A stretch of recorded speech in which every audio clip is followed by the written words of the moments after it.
Bonjour et bienvenue à LSA Direct, votre émission d'actualité du soir d'Algérie. Aujourd'hui, nous avons l'immense plaisir de recevoir la présidente de la Fédération algérienne des personnes handicapées, Madame Mahatik Al-Mamri. Merci beaucoup d'avoir accepté notre invitation. Je vous en prie, ça fait longtemps qu'un journaliste ne m'avait pas invitée. Et pourtant, oui, je me suis dit, bon, peut-être que j'ai beaucoup parlé. Non, pas du tout. Pas du tout. Vos analyses sont très importantes et voilà, très intéressantes et on va le voir encore une fois. Je suis très heureuse d'être là. Moi aussi, Madame Amri. Madame Amri, on est passé au fil des années, en parlant des personnes en situation de handicap, on est passé de personnes handicapées à personnes vivant avec un handicap, à personnes à besoins spécifiques.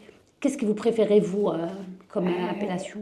Écoutez, le vocabulaire, quand on nomme quelqu'un et qu'on lui donne une étiquette, c'est important.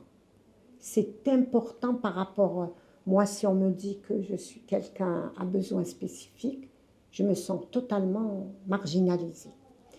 Parce que si on est spécifique, c'est qu'on est différent, oui. Et donc il nous faut des programmes différents, j'allais dire presque une société différente. Et moi, je rejette totalement l'expression à besoins spécifiques. Parce que chaque femme, chaque homme, chaque enfant a des besoins spécifiques. À lui, nous n'avons pas tous les mêmes besoins. Les artistes, par exemple, ont le besoin de peindre, d'écrire. Donc, ils ont ce besoin qui leur appartient. Et c'est dommage que la loi s'appelle la loi pour la protection et la promotion des personnes à besoins spécifiques. Ça nous marginalise encore plus. Vous savez, la Convention internationale relative aux droits des personnes handicapées, l'Algérie était présente quand elle a discuté du projet de loi, oui. Plutôt du projet de convention. Et elle a adopté le mot « personne handicapée ». Vous savez, il faut qu'on soit visible. Et donc, il faut être visible avec le vocabulaire déjà. Aussi. Si on nous efface, si en effaçant le mot handicap, on effaçait le handicap, ce serait formidable.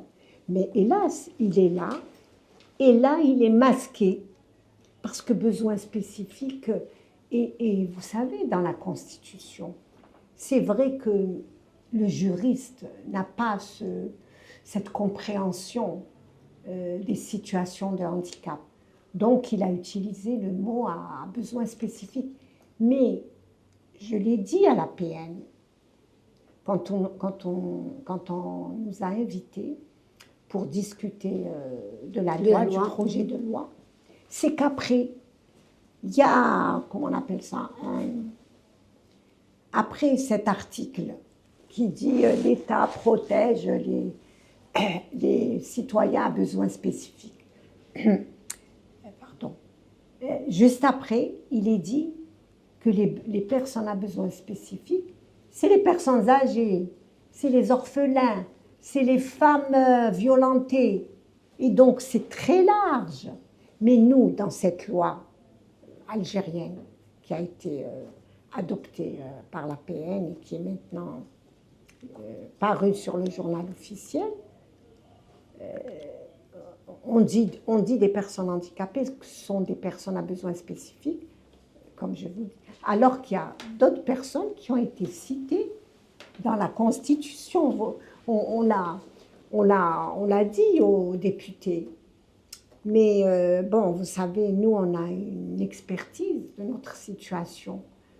Et j'aurais souhaité qu'on nous comprenne mieux et qu'on puisse aussi comprendre ce que l'on vit. Et de par le monde, il y a des lois destinées aux personnes handicapées, non pas pour leur donner des avantages. Nous n'avons pas besoin d'avantages. Nous avons besoin de facilitation pour que l'on puisse vivre avec tout le monde. Et il y a aussi un état d'esprit, Nawel, qui, qui fait que l'on pense que nous sommes tous nés comme ça. Or, on oublie les accidents de la circulation qui font un ravage.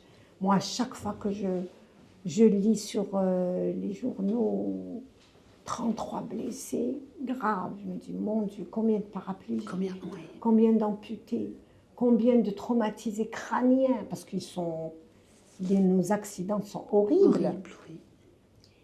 Et donc, nous sommes des personnes handicapées suite à ce qui se passe dans l'environnement. C'est vrai qu'il y a des bébés qui naissent avec une malformation. Et encore, c'est par manque de vitamines. Oui. Par manque de vitamines. Par exemple, les enfants atteints de myopathie, c'est parce que dans la famille, il y a un problème et donc ils ont hérité d'un chromosome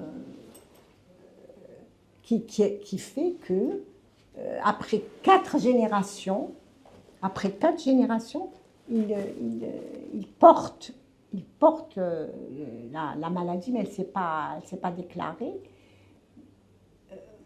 Sauf chez les garçons et pas chez les filles. Enfin, pour vous dire que les accidents de travail, tous les enfants qui sont en situation de handicap, comme les trisomiques, les autistes. Les autistes, on n'arrive pas à comprendre enfin, même les personnes autistes ont besoin d'un environnement adapté, particulier, mais pas d'un avantage. Par exemple, ils n'aiment pas la lumière trop vive. Et ils ont 1 ou 2 centres d'intérêt, pas plus. Vous savez, ils sont très forts en informatique.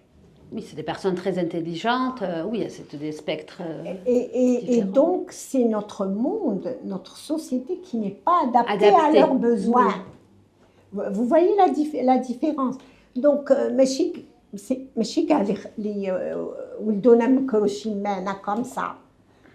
Chacun son histoire. À son histoire. Oui. Et tous, on a eu cet handicap au cours de notre vie. Nous sommes des blessés de la vie, nous les personnes handicapées. Il y a aussi des enfants qui naissent les spina bifida. Oui. C'est aussi une maladie génétique qui fait que la moelle épinière a un problème au bas du dos. Et il y a la motricité qui est touchée, il y a tout ce qui est incontinence qui est touché. Mais c'est des enfants tout à fait intelligents et ils doivent aller à l'école comme tout le monde. Donc, comment tous ces citoyens, enfants, adultes, personnes âgées, et maintenant les personnes âgées, moi je voudrais dire que cette loi devrait être une loi pour notre société. Parce que vous avez des parents maintenant qui ont l'Alzheimer, vous avez des crises cardiaques qui deviennent hémiplégiques. Oui. Donc, nous ne sommes pas à part, nous ne venons pas d'une autre planète, nous sommes le produit de notre société. Est-ce qu'on sait aujourd'hui, Madame Mamri, combien de personnes handicapées vivent en Algérie? Vous savez, il y a une enquête qui devait démarrer en 2011. Oui. J'avais même fait partie, moi, du comité de pilotage. Qui devait être faite par qui? Par le ministère de la Solidarité, oui. Et ce qui était bien, c'est que même les termes de référence ont été faits grâce à l'aide de Handicap International à l'époque qui était là, ils ne sont plus là maintenant. Et donc, moi, vraiment, les termes de référence présager qu'il y aurait des résultats. C'était surtout comment elles vivent dans le milieu urbain, dans le milieu rural. Est-ce que c'est la pauvreté qui aggrave leur situation? Et donc, c'était une véritable enquête, véritable enquête de qualité. Qui n'a pas abouti? qui n'a pas abouti pour X raisons. Et maintenant, on parle de, bon, selon l'Office national des statistiques, qui date de, je ne sais pas quand, 1,5 million. Nous, Vous pensez que ça reflète réellement la... Non. Hier j'ai vu qu'il y avait eu un forum à El Moudjahid. Il y a quelqu'un qui a parlé de 7 millions. Regarde, à partir du moment où vous n'avez pas de statistiques fiables, ben les gens, ben demain, il y a quelqu'un qui dira 10 millions. C'est-à-dire tout le monde pourra après avancer un chiffre. Voilà. Maintenant, il faut la faire, cette enquête, pour voir comment ils vivent et dans quelle situation. Si on ouvrait la porte des familles, moi je trouve que les familles supportent trop. Il faut les laisser respirer. Et même les personnes âgées, après elles deviennent en situation de handicap à cause de maladies, à cause de l'âge, du vieillissement.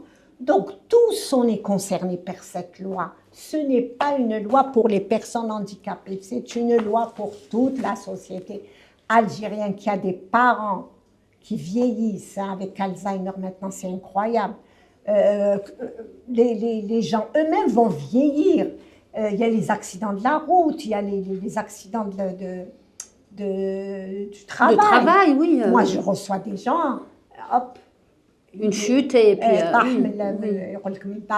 voilà, et c'est la colonne qui est un roseau, la colonne vertébrale, c'est un roseau qui se brise facilement. Un accident domestique avec les dalles de sol, etc., qui sont glissantes.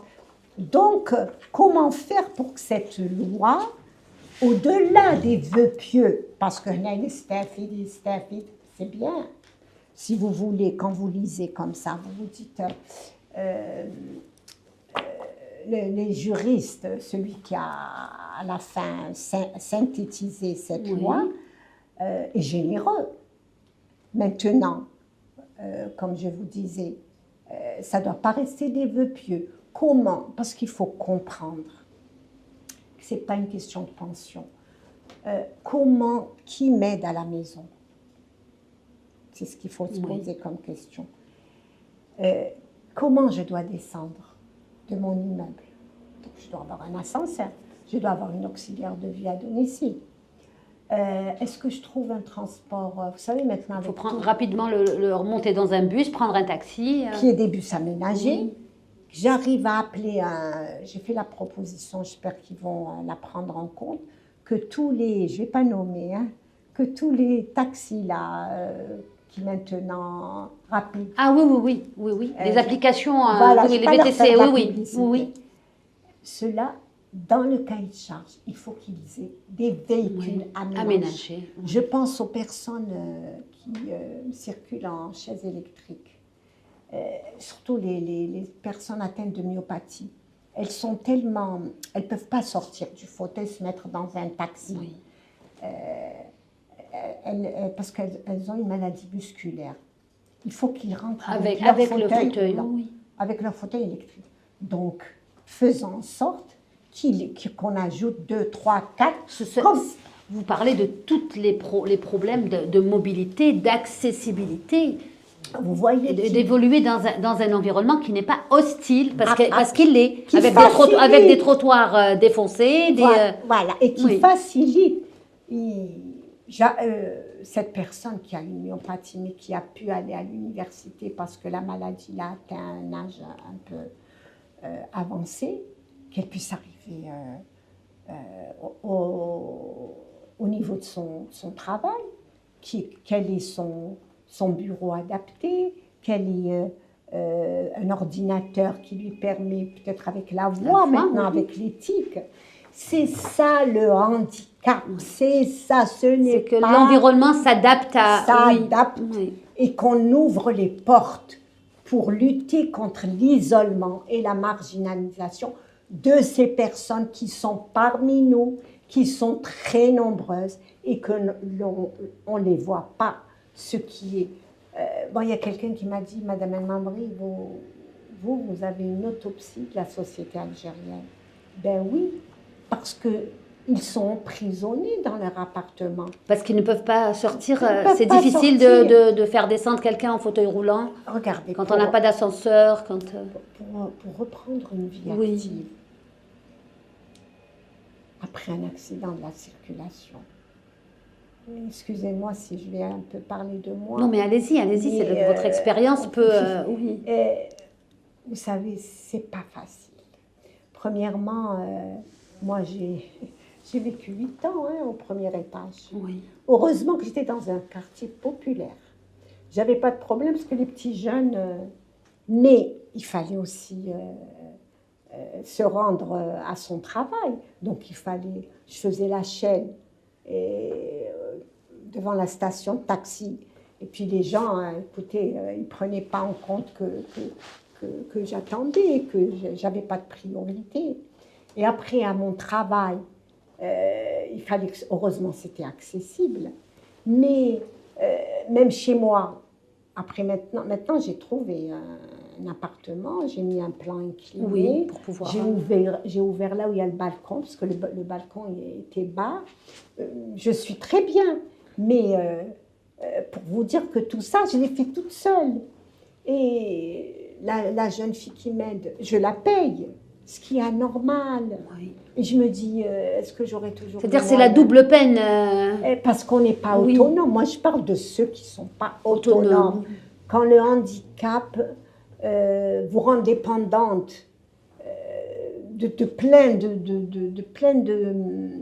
de personnes et de moyens, vous êtes obligé d'habiter dans une maison accessible, vous êtes obligé d'avoir un véhicule qui vient vous chercher. Adapté, ou alors adapté, si vraiment si vous Ouais, pouvez. oui, puisque nous, on a une auto-école. Oui. Et donc, si vous voulez, nous, les propositions qu'on a faites, c'est qu'on mette en place, enfin, des services à la personne. À la personne. Ce n'est pas la solidarité nationale. On fait un avis d'appel d'offres, on crée une entreprise de voitures, de fourgons, de transports aménagés, et le ministère de la Solidarité pourrait prendre en charge le nombre de personnes qui ont été transportées par ces entreprises. Parce que le ministère de la Solidarité actuellement signe des conventions avec des transporteurs. Oui. Et pourquoi pas avec ce type d'entreprise?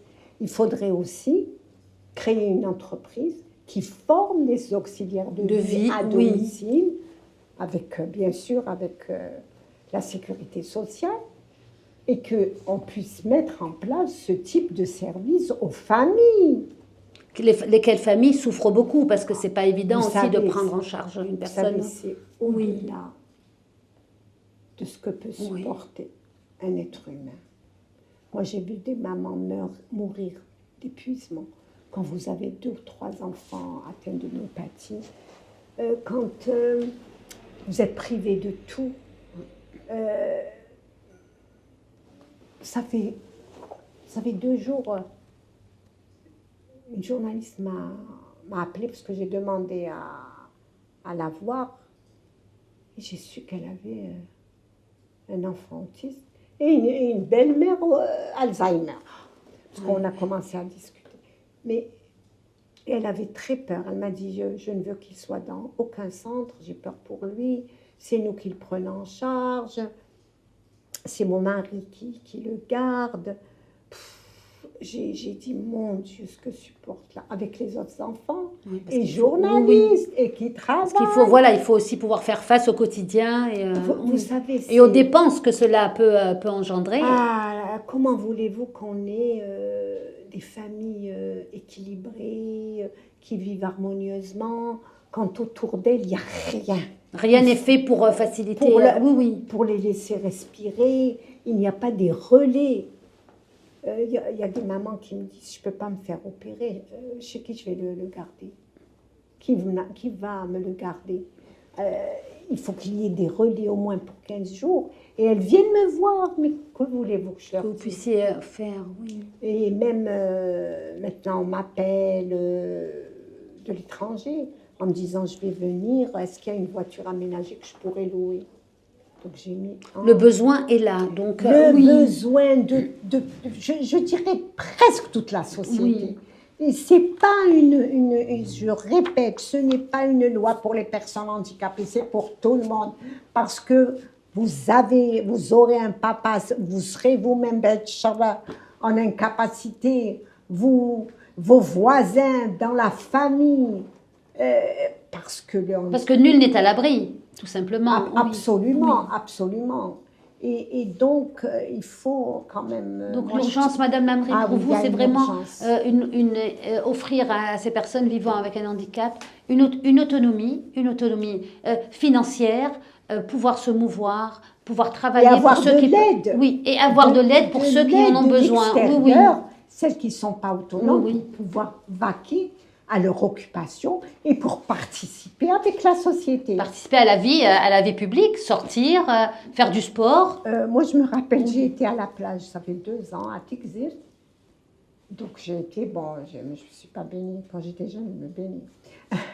et je vous assure, parce qu'on avait loué pour 1 semaine, les autres jours, je dis, il y avait plein de personnes handicapées. Elles n'avaient plus ce complexe, les familles. Oui. J'ai trouvé un non-voyant, une personne atteinte de trisomie. J'ai dit, Mais vous dites ça parce que, Madame Mamri, dans notre société, souvent quand les familles ont une personne vivant avec un handicap, c'est très mal vécu. Très mal vécu. Je crois qu'elles avaient peur de gêner les autres et qu'elles soient... Du regard des autres. Des autres. Mais quand vous voyez que il y en a plein, moi aussi je vais ramener mon fils, moi aussi je vais ramener mon frère, moi aussi. Et donc voilà. Justement, il faut rendre ces personnes visibles. Absolument. Et vous savez, nous, notre grande faiblesse, c'est qu'on n'est pas visible. C'est qu'on reste chez nous. Oui. Et il faut qu'elles aient envie de sortir. Et pour avoir envie de sortir, la responsabilité de notre association, c'est de les faire sortir. Par exemple, Tichy, nous, chaque année, on fait un camp de vacances. Eh bien, Tichy, ça y est, ils sont habitués. Oui. Même les commerces, ils les ont rendus accessibles. Les petits commerces, les gargotes, parce qu'on est quand même des clients. Voilà, il faut sortir, dîner, déjeuner, exactement. Voilà, oui. Eh bien, ils ont rendu les petits magasins accessibles. C'est pour ça qu'on parlait de visibilité. C'est plus on sera dans l'espace public. Même la plage est aménagée. Oui. Et puis, ils sont habitués à nous, ils nous aident. Donc, finalement, le changement viendra aussi. Peut-être qu'il ne faudra pas toujours attendre que le changement vienne des personnes handicapées elles-mêmes. Moi, je trouve qu'elles ont beaucoup changé. Oui. Maintenant, moi, je vois un peu la différence. Maintenant, elles osent s'exprimer, elles osent sortir.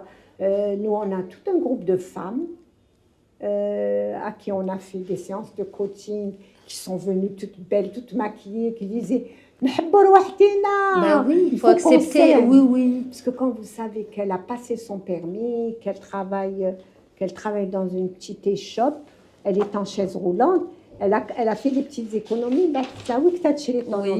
Quand vas-tu acheter une voiture? Je vais l'acheter pour mon frère.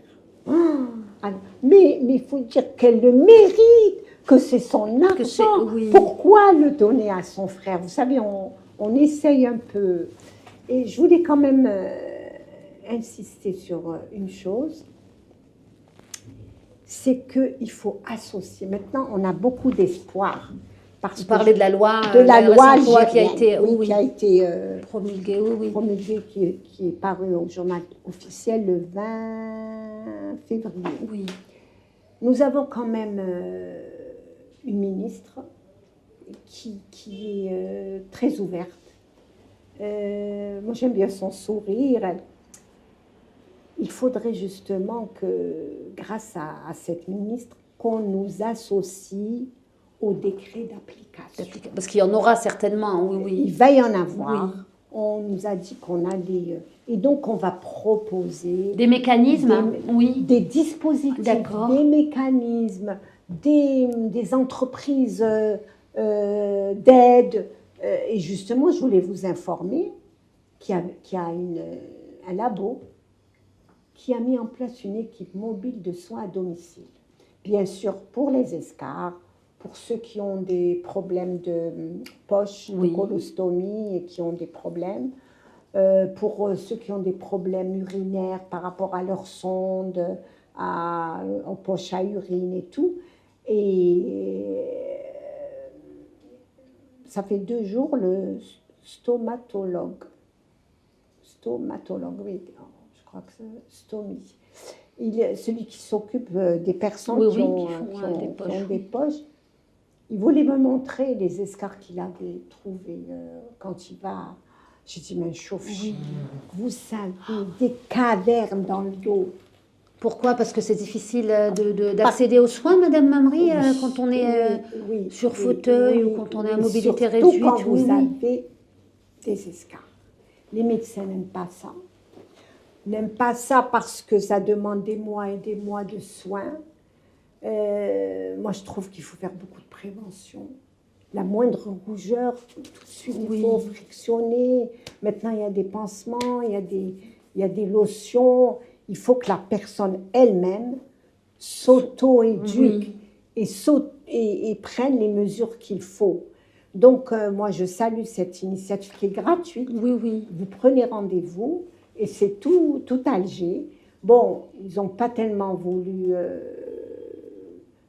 en informer trop le public, ils avaient peur d'avoir trop de demandes. Mais ce qu'ils ont découvert, il m'a dit, il veut me montrer les photos, j'ai dit, je ne veux pas... Ça donne là encore aussi une idée de la souffrance des personnes pour vous dire qu'il y a, qui vivent avec un handicap. Oui, maintenant qu'on parle de besoins, il y a des besoins qui ne sont pas satisfaits. Il y a des besoins de notre société qu'on ne prend pas en compte, alors que ça participe à soulager les familles, à soulager les malades, à faire en sorte que les familles vivent d'une manière le plus équilibrée possible. Parce qu'un accident, une malade lourde à la maison, ça bouleverse complètement la famille, ça bouleverse vos projets, ça bouleverse votre budget, ça bouleverse votre avenir même. Donc, je crois quand même qu'on est un grand pays, qu'on a les moyens. Et moi, je voudrais que l'Algérie un jour soit l'exemple de la prise en charge et de l'aide et de l'insertion et qu'on voit plein de personnes handicapées dans nos jardins, au cinéma, au spectacle et qu'elles vivent comme tout le monde et non pas qu'elles survivent. Ou qu'elles se cachent. Ou qu'elles se cachent. Oui. Parce que, puis on a des jeunes extraordinaires. Et vous savez qu'on a 82 associations affiliées à la fédération. Et vous savez pourquoi? Parce qu'en 2005, on a signé une convention avec la CNAS et la Caisse de sécurité sociale. Nous, on s'était battus, on avait fait un plaidoyer pour les enfants infirmes moteurs d'origine cérébrale. Un accouchement qui se passe mal, il y a des séquelles, des grosses séquelles, des méningites graves qui font que c'est un enfant qui sera polyhandicapé. Donc, on avait fait un plaidoyer, on avait quand même été aidé par Dr Moreau, qui est un Algérien d'origine française, le contraire. Oui. Et Marie-Thérèse Brouhed, de la Caritas, qui avait fait avec nous le plaidoyer. Et on a eu une convention. Toute association de parents qui crée un établissement pour la prise en charge de ses enfants bénéficie de 500 dinars jour par enfant pendant 5 jours ouvrables. Très bien. Donc, ça leur fait une subvention mensuelle. Du coup, on l'a élargi aux associations d'autistes, de trisomiques, d'enfants inadaptés mentaux. Et donc, les associations viennent, chez nous, on leur délivre une attestation d'affiliation et elles bénéficient de cette convention pour faire marcher. Et maintenant, on a comme ambition aussi de former les professionnels aux nouvelles approches du handicap. Il faudrait que les centres répondent à des normes. Il il faut qu'on sorte du bricolage. Il faut qu'on sorte aussi du gardiennage. Du Il ne s'agit pas de déposer un enfant dans un centre pour le récupérer l'après-midi. Absolument, absolument. Et les professionnels nous disent qu'il y a des parents qui ne demandent même pas ce qu'on fait. L'essentiel, c'est qu'ils sortent le matin comme tous les enfants. Qu'ils puissent aller à l'école. Il m'a dit heureusement qu'on a une conscience et qu'on fait en sorte qu'il progresse. Il vient avec des couches, après il est tout à fait propre.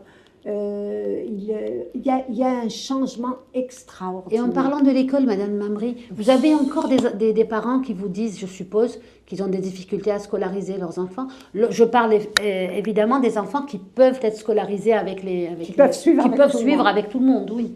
Vous savez, le problème, moi je mets les parents de côté. Ce n'est pas un problème de parents. Écoutez, la scolarisation des enfants handicapés ou en situation de handicap dans le milieu ordinaire avec tous les autres enfants, ça se prépare. Il faut que les classes soient au rez-de-chaussée. Il faut que les tables soient adaptées.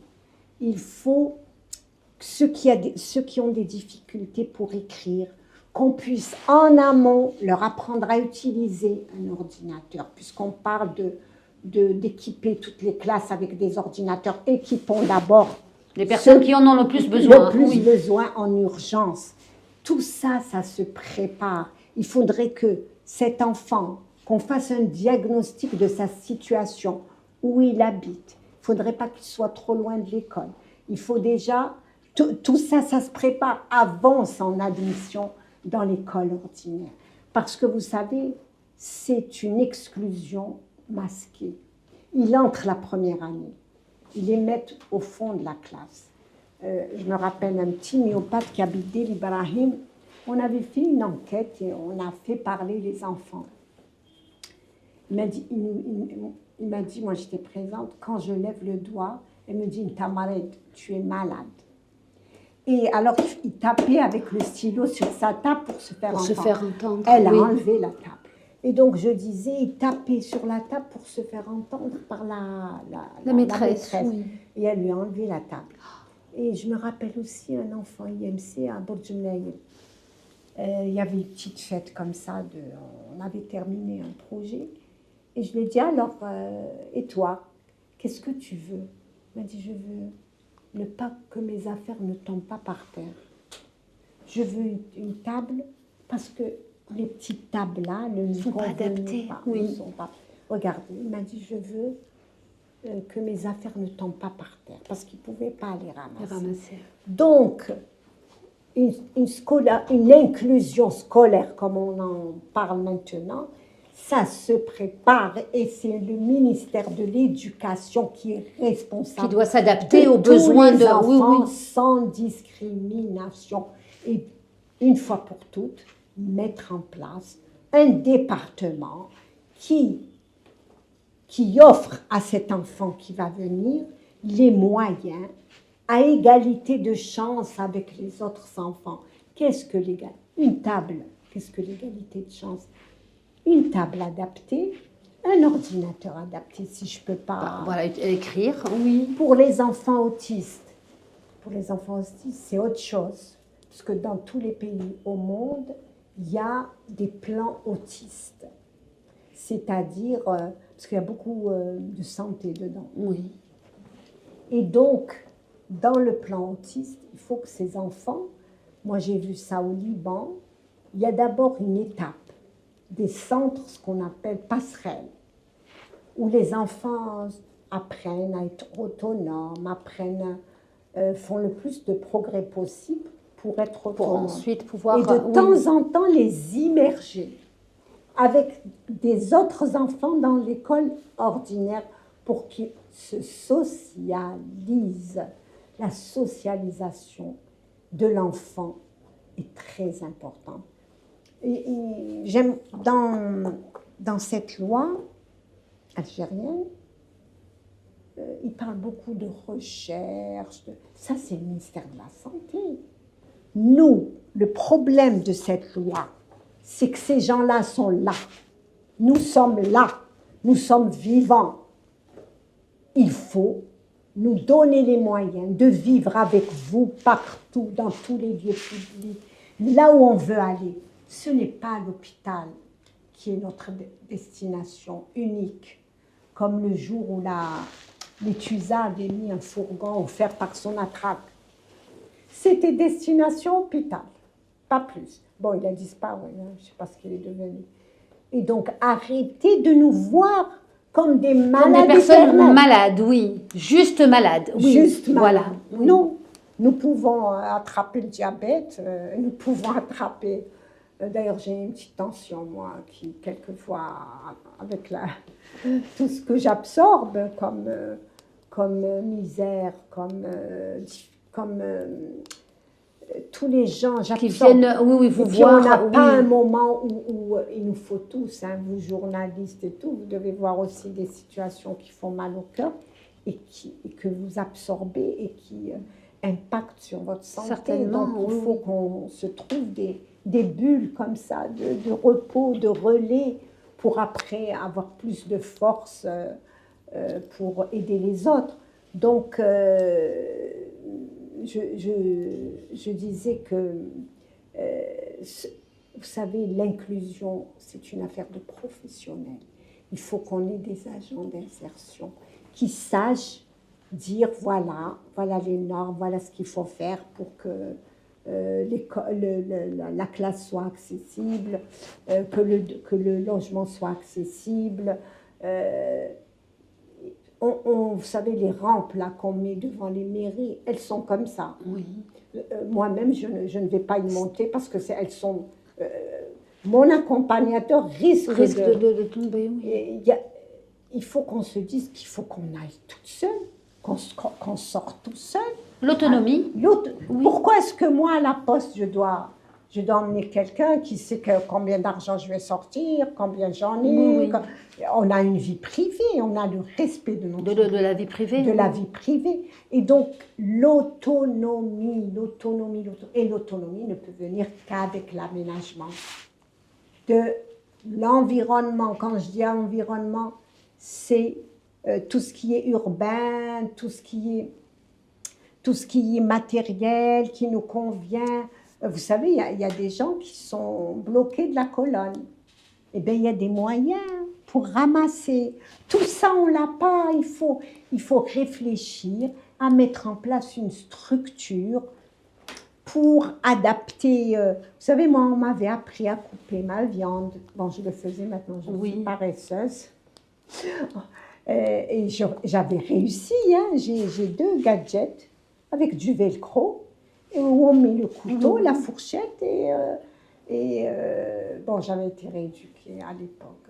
Les prises en charge à l'étranger. Oui. Mais il faut que maintenant ce soit fait ici. Et le comble aussi, c'est que vous savez qu'il n'y a pas d'organisme. Vous voulez, vous êtes chef d'entreprise ou vous êtes directeur d'un hôpital, ou d'un établissement recevant beaucoup de personnes handicapées, vous voulez rendre votre structure accessible. Vous n'avez pas où aller. Il n'y a pas de normes. Non, il n'y a pas d'organisme avec des architectes formés. En mesure de répondre à ce genre d'attente. Oui. Bon, il y en a, nous on les connaît, on a, je ne sais pas, peut-être une dizaine qu'on connaît, mais un organisme qui adapte le matériel, qui viennent vous rendre toute votre entreprise totalement accessible. Oui. Eh bien, il n'y en a pas. Ministère de la Solidarité à l'époque, pas la solidarité, la formation professionnelle, m'avait une dame qui s'occupait de toutes les personnes handicapées dans le domaine de la formation professionnelle, m'avait dit, Madame El Mamri, mais dites-nous où on doit aller pour adapter nos postes de formation. Eh bien, il n'y en a pas. Il n'y en a pas.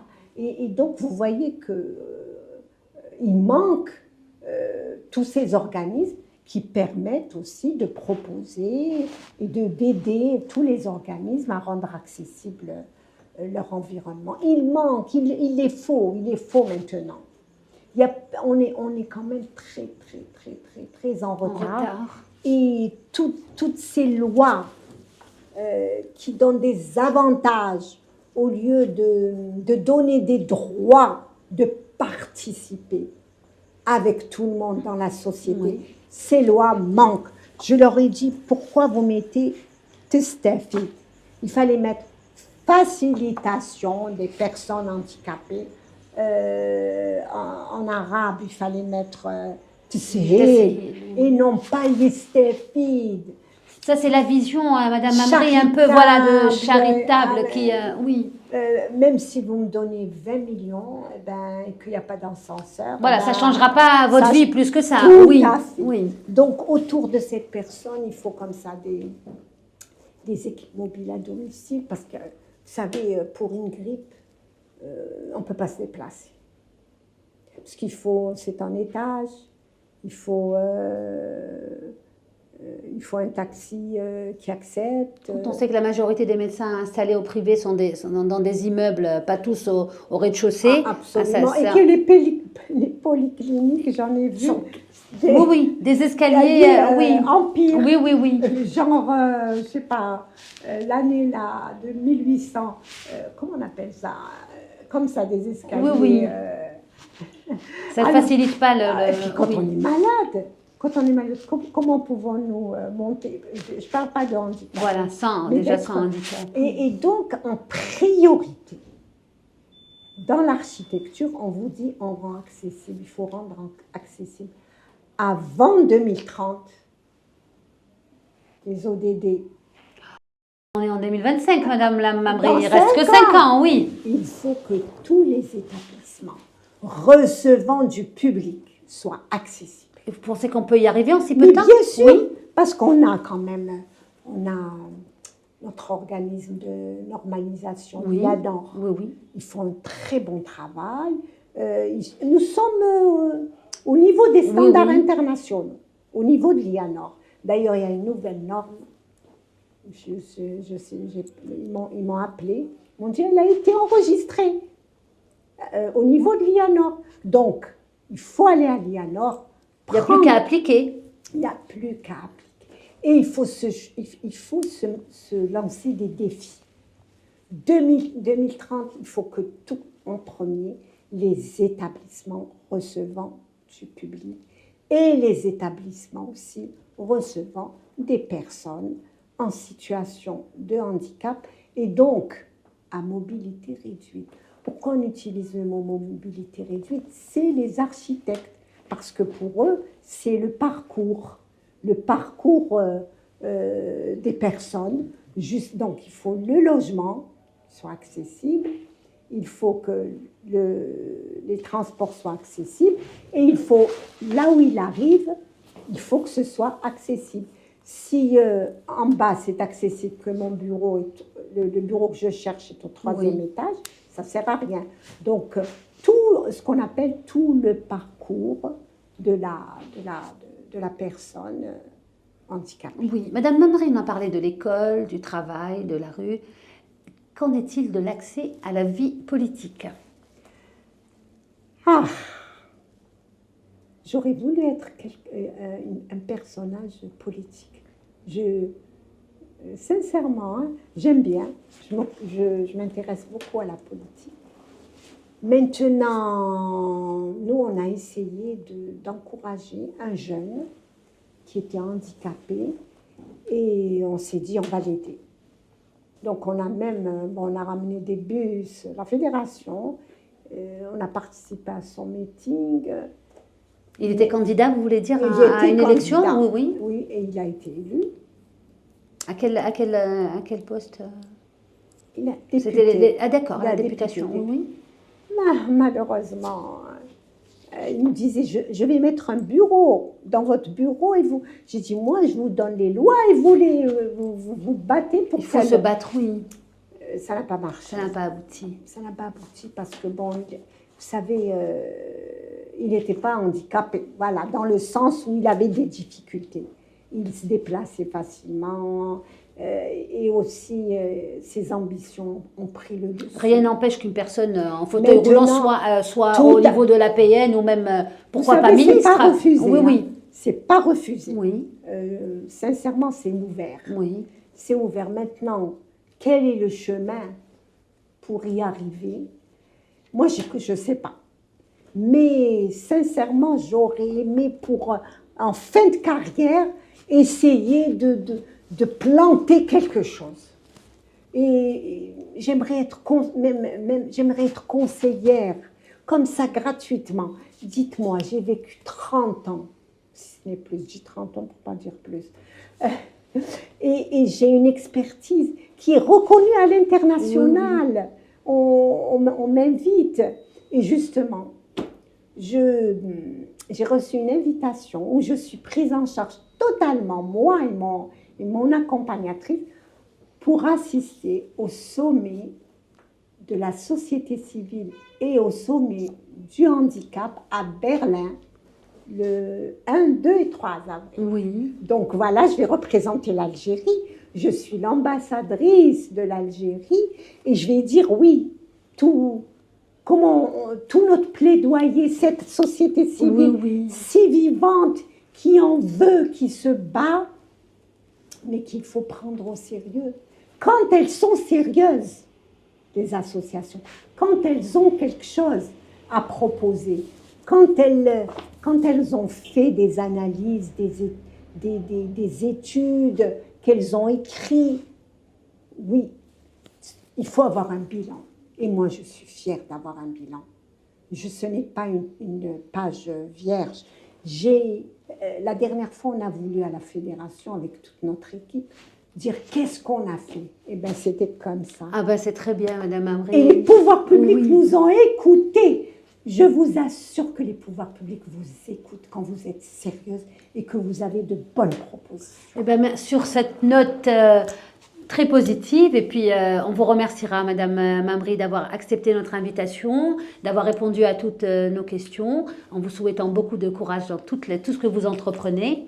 Merci beaucoup. Et longue vie au soir d'Algérie. Merci beaucoup. Quant à nous, on se retrouvera la semaine prochaine avec un nouvel invité. Merci de nous avoir suivis.